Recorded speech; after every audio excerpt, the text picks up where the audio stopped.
The Evangelical Church of Cameroon, the EEC, has officially banned its pastors from making political statements. This directive, announced in a press release on January 9th by EEC President Pastor Biya Alexander, comes at a critical moment just few months before Cameroon's presidential election. The decision follows the recent summoning of Pastor Foncha by police after he urged Cameroonians to take their destiny into their hands during a service in Foncha. His remarks have been widely interpreted as a veiled criticism of the country's leadership. It should be noted that Pastor Foncha is also a member of the EEC.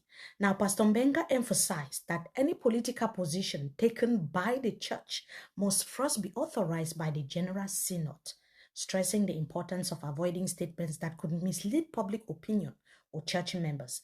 This announcement has come at a time when the long-standing debate on the role of faith leaders in politics is growing even louder.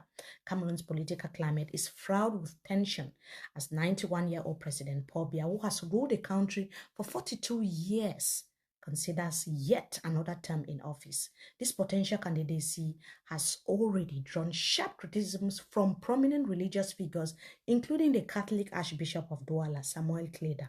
The Archbishop described Biya's candidacy as unrealistic, highlighting the widespread frustration with stagnant governance and increasing socioeconomic challenges plaguing the country. The Archbishop's position has been reinforced by all the bishops of Cameroon in their recent communique, where they call for significant changes in Cameroon's socioeconomic domains.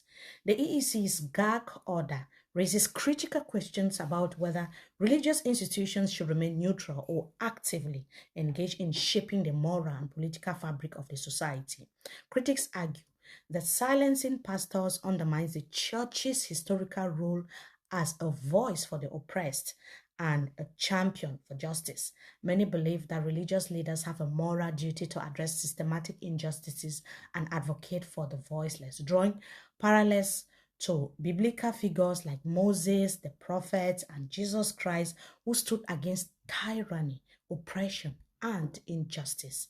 Others, however, argue that religious institutions should focus solely on spiritual guardians, maintaining neutrality to avoid exacerbating divisions within society. The timing of this ban is very significant, as Cameroon faces mounting calls for reform, accountability, and generational change in leadership.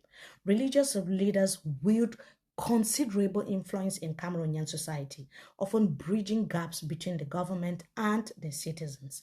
For many, their voices are a moral compass in a country collapsing under the weight of corruption, poverty, ongoing regional conflicts like the one in the northwest and the southwest regions. Now, should churches stay out of politics, or do they have a moral obligation to confront injustice and speak out against bad governance? Can neutrality be justified in a country where political divisions profoundly affect the lives of millions of people?